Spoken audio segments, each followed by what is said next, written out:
A Bíblia, ela é o manual de Deus para nossas vidas. A Bíblia, ela é a nossa direção de vida. O apóstolo Paulo, um dos últimos apóstolos, e um dos grandes apóstolos, e um grande escritor, escreve a carta aos Filipenses. Se nós analisarmos as escritas de Paulo,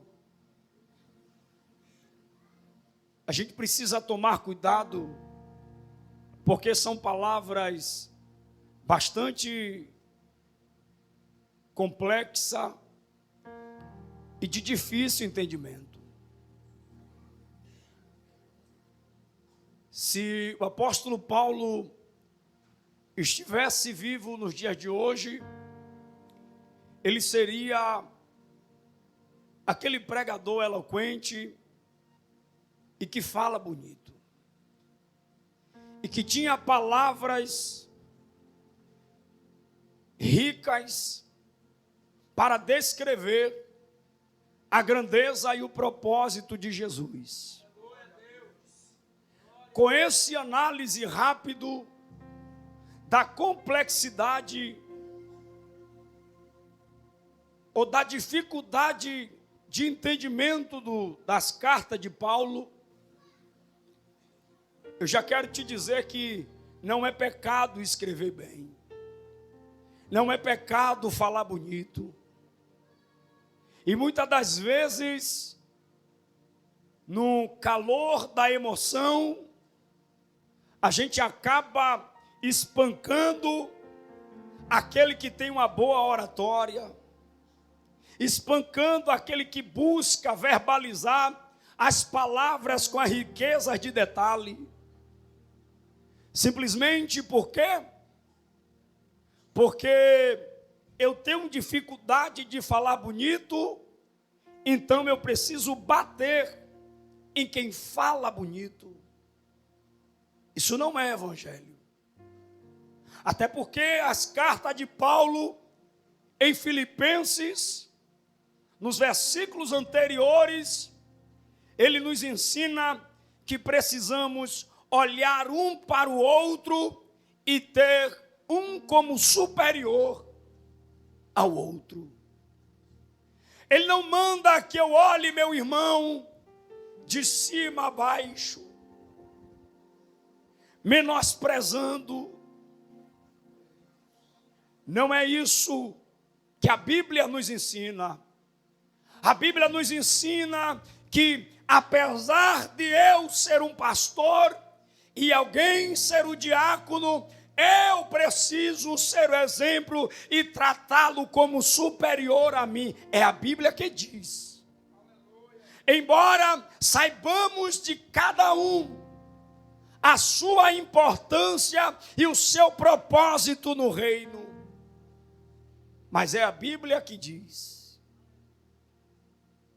respeitando-se o posicionamento de cada um, mas sempre olhando para o outro, não como alguém inferior, mas como alguém superior. É só você voltar alguns versículos e você vai entender que é isso que Paulo trata nos versículos anteriores ao que a gente leu. E se tem uma coisa que Paulo defende, missionária Elisângela, é acerca da unidade, união.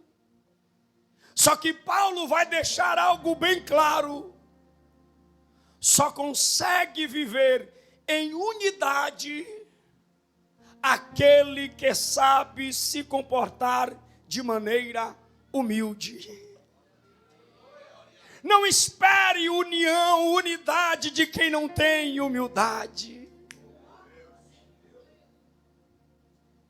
Falamos muito e precisamos pregar mais sobre união. Mas antes de querer descer goela abaixo, que alguém seja unido um com o outro, precisamos primeiro detectar se nele há humildade. Não dá para cobrar união de quem não tem. Abate o querebaia ceia. E Paulo está dizendo: olha, só vive em união quem aprendeu na escola da humildade. Aleluia. Então, se alguém fala bonito, parabéns.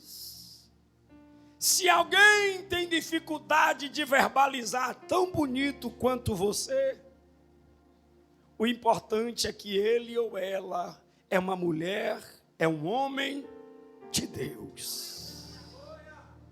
O fato dele falar bonito e pausadamente não significa que nele não há o Espírito Santo. O fato dele pregar aceleradamente não significa que nele não há o Espírito Santo. A gente precisa respeitar isso.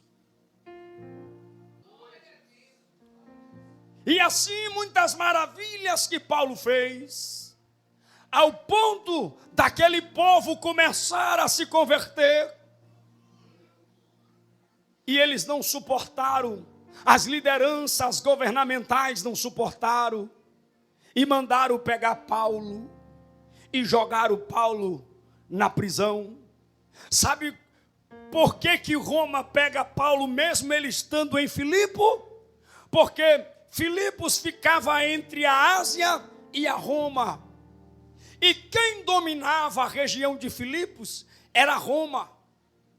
Então Roma se sente no direito de pegar Paulo e Silas e colocarem no cárcere. Eles são presos.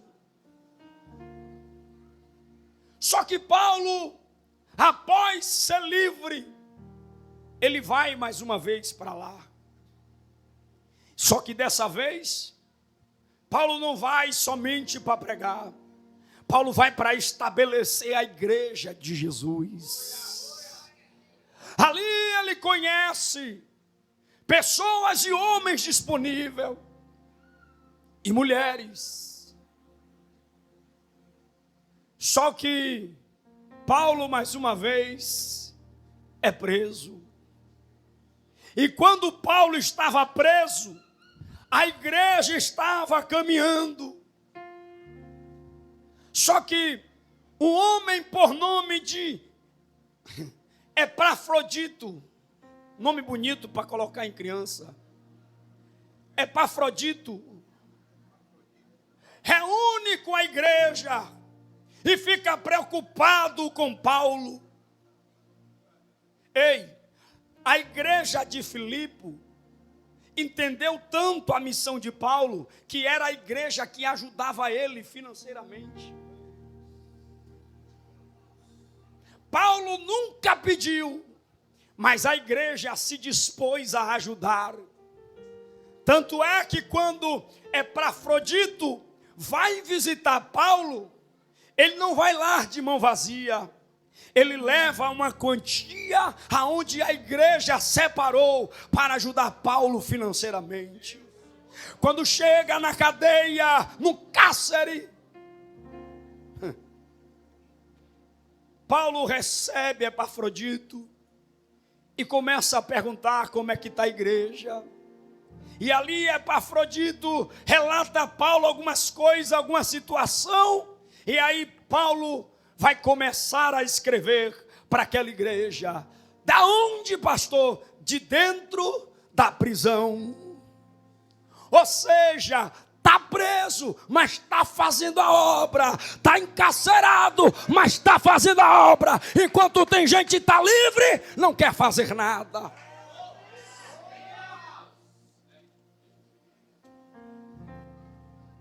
Aí Paulo começa a escrever para os filipenses.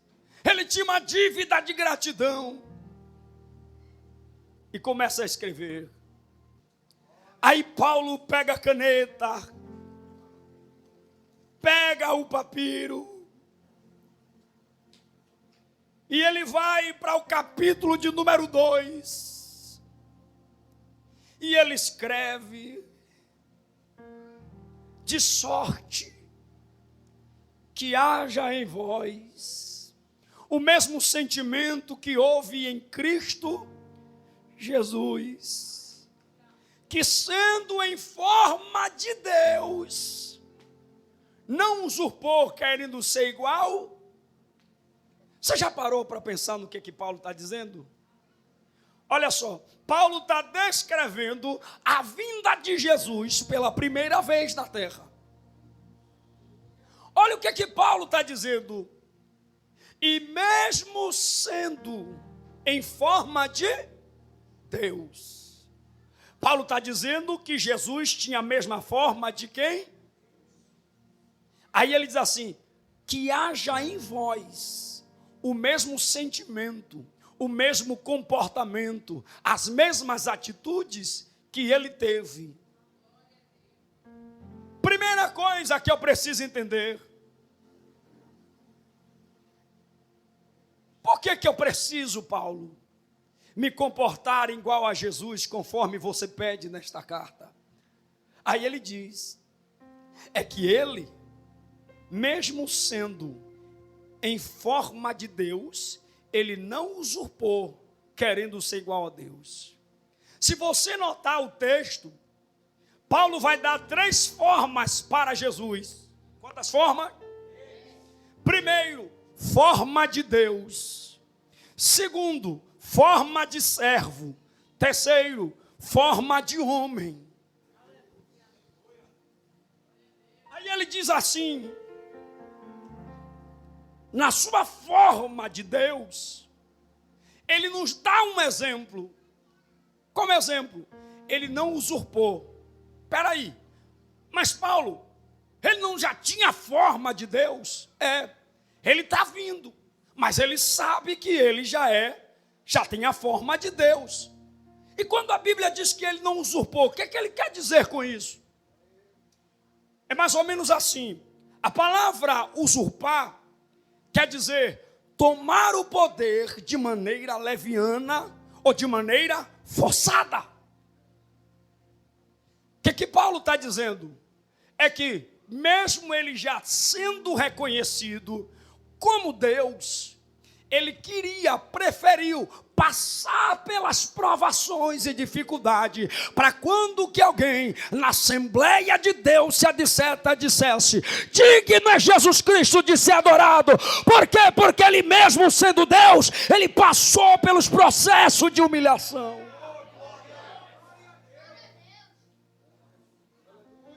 É mais ou menos assim. Jesus diz assim, ó, eu sei que eu sou Deus, mas eu preciso me comportar como alguém que merece esse título. É por isso que a Bíblia diz, ele não usurpou. Aqui para nós, ele precisava passar por tudo isso para provar que ele era Deus? Precisava? Não. Mas ele disse, deixa eu cumprir a minha parte. Jesus era tão inteligente, que essa questão aqui de não usurpar, fica claro também quando Jesus ele chega até João Batista e diz assim, está ele lá na fila para ser batizado. Aí João diz assim, espera aí, eu preciso ser batizado por ti, tu vem a mim? O que é que ele diz? Mas me batiza para que se cumpra as Escrituras. Ele precisava ser batizado? Não.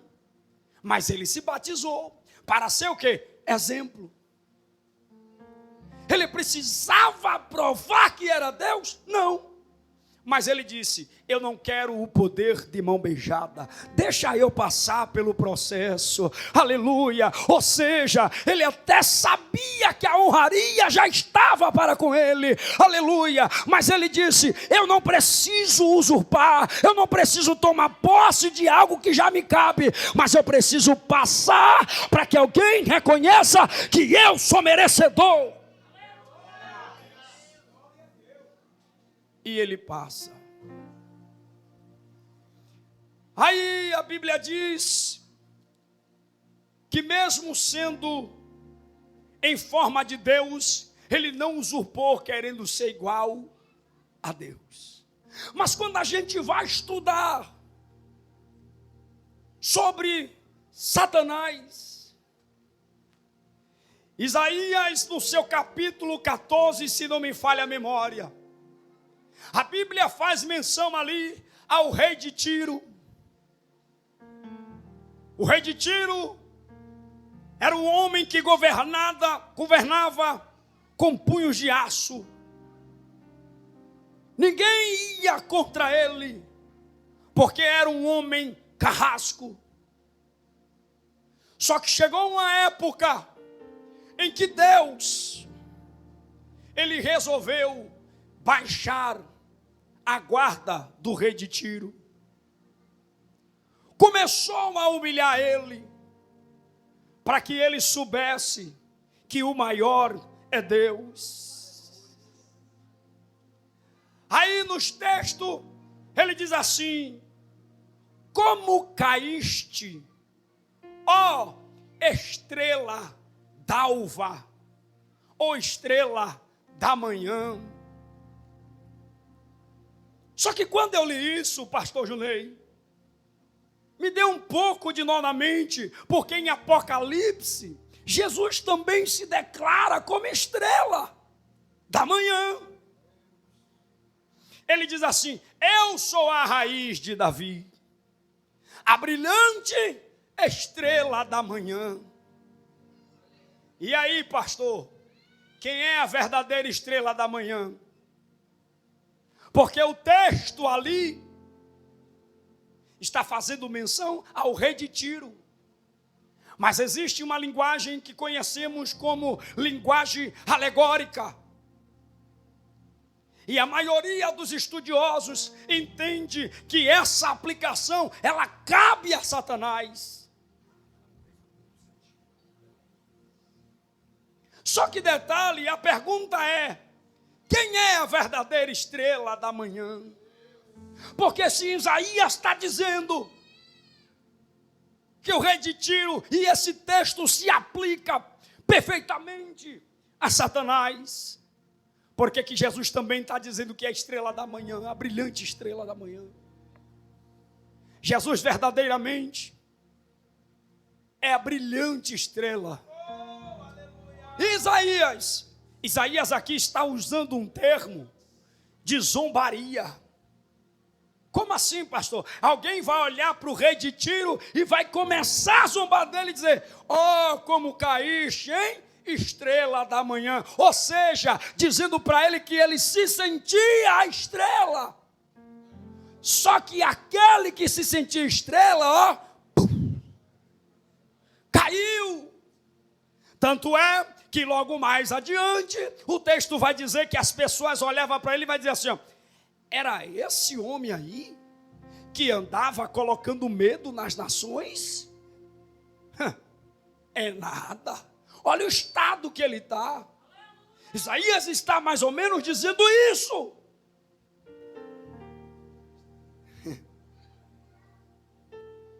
Dizia no teu coração: hein, estrela da manhã, olha como é que você está. Sabe por quê? Porque a verdadeira estrela da manhã, aleluia, é Jesus, que possui luz própria e ninguém toma dele.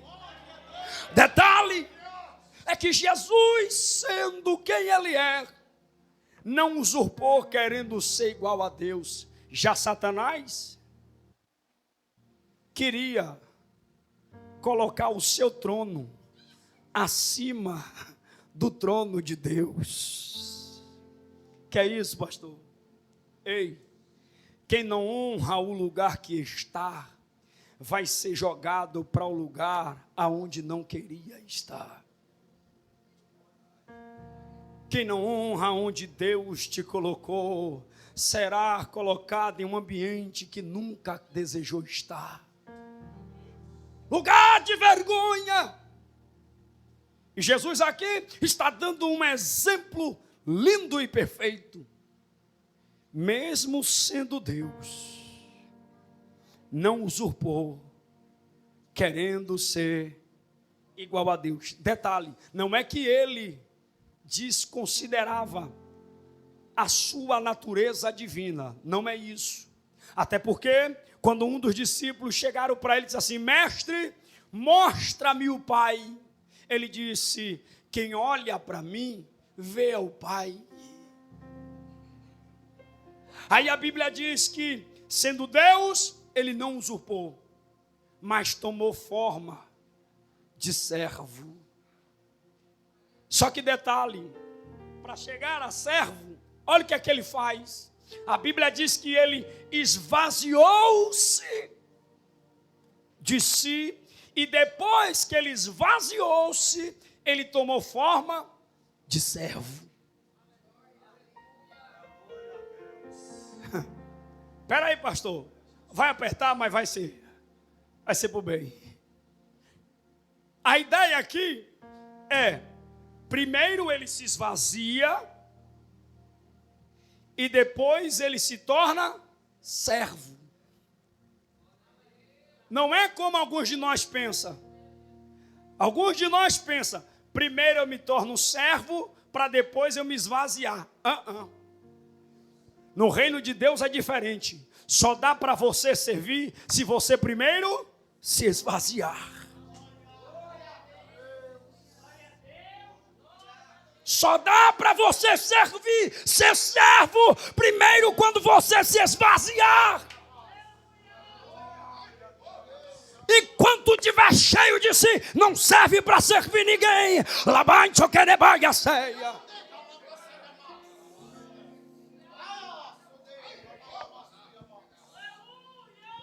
Enquanto estiver cheio de si, não serve para ele. Por quê, pastor? Porque ele está procurando aquele que se humilha, aquele que se esvazia.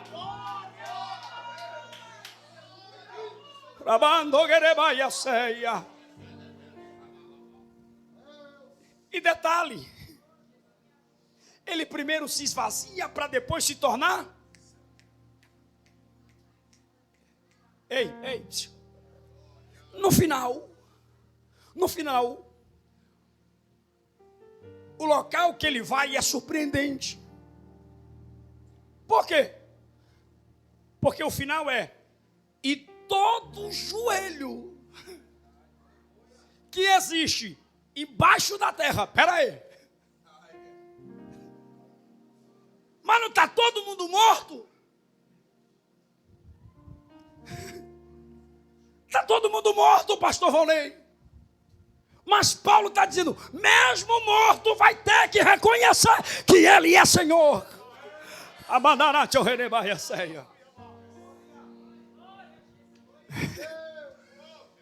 Pastor, na terra,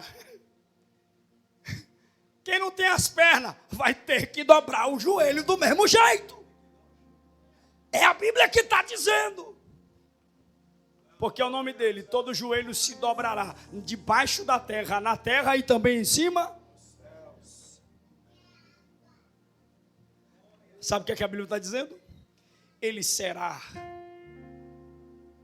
Vão ter que bater continência para ele, debaixo da terra, na terra e no céu. Olha para cá, 3 níveis que ele será reconhecido.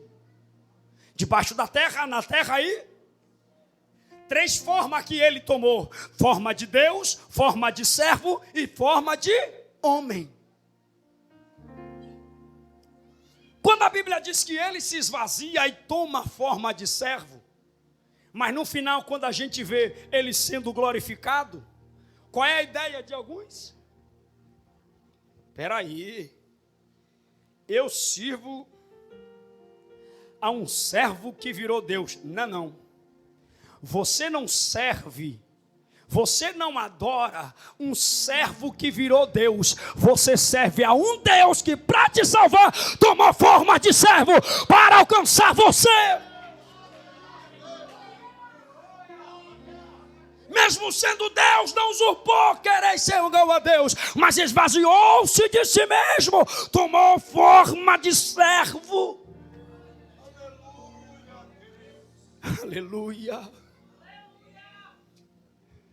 Como servo, ele chama os discípulos e diz assim: vem cá para eu lavar seus pés. Ei, isso para alguns é humilhação. Para Jesus, é ele dando exemplo. Pode ver aqui. É ele dando exemplo. Alguém poderia dizer assim: mas Deus é mais que eu vou fazer isso em ninguém.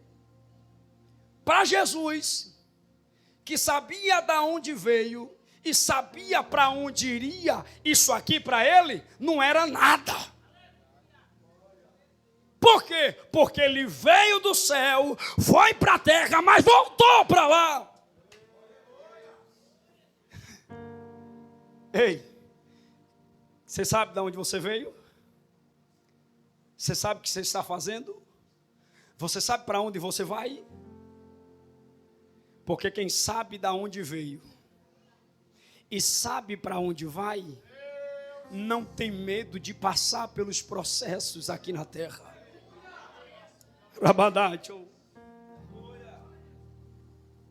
Ele veio do céu, ele sabia disso. E ele sabia que ele ia voltar para lá. Por isso que lavar os pés dos discípulos, para ele não foi humilhação. Aleluia. Às vezes nós que ficamos assim. Ei, 3 coisas eu aprendo com ele.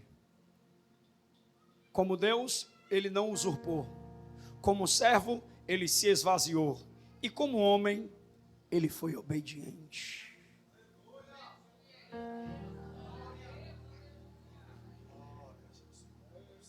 Pastor, desenha. Vou. Como Deus, você não precisa provar que é Deus.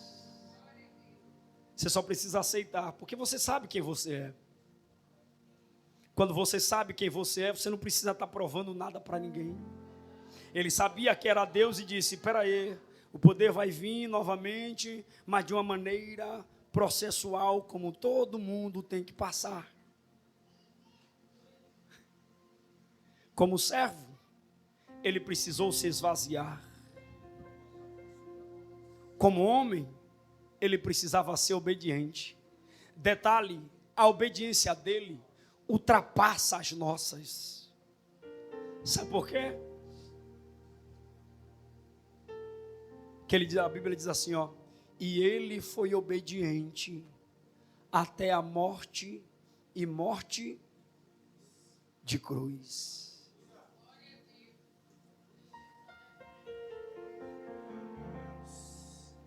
Deixa eu só te esclarecer algo aqui e a gente levanta para ceiar. Preste atenção aqui.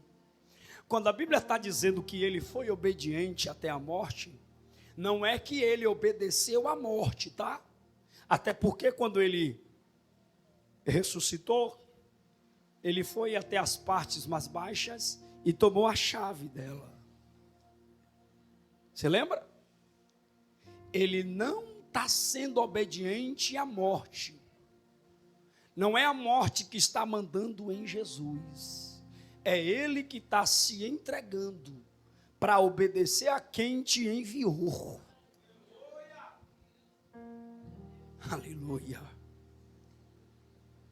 O que Paulo está dizendo é que haja em vós o mesmo sentimento que houve nele. Ele, sabendo quem ele era, ele não precisou brigar para provar quem ele era. E sabendo quem ele era, ele não sentiu vergonha em descer para servir e alcançar os seus. Quem somos nós? Um crente cheio do Espírito ou um crente cheio de soberba? que precisa esfregar na cara das pessoas quem você é, o que você faz. Espera lá, pastor. Mas a Bíblia diz que o nosso aproveitamento deve ser manifestado a todos. É verdade. Teve a oportunidade de falar de Jesus? Fale. Alguém do seu lado falou bobagem, você conhecendo a palavra, você pode esclarecer e romper com aquela ignorância? Faça isso. Mas a Bíblia não dá respaldo para a gente querer aparecer aonde Ele não quer nos mostrar.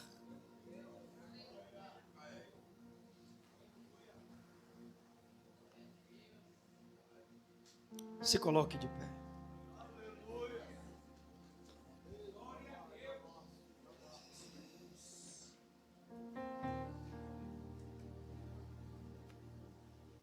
Ei, aprenda nessa noite. Você não adora o servo que virou Deus. Você adora o Deus que se fez servo para te alcançar. Você pode guardar isso. Você pode nunca mais esquecer disso. Se Ele, como Deus, desceu, quem sou eu? Quem é você? Para não se comportar como Ele. Amém?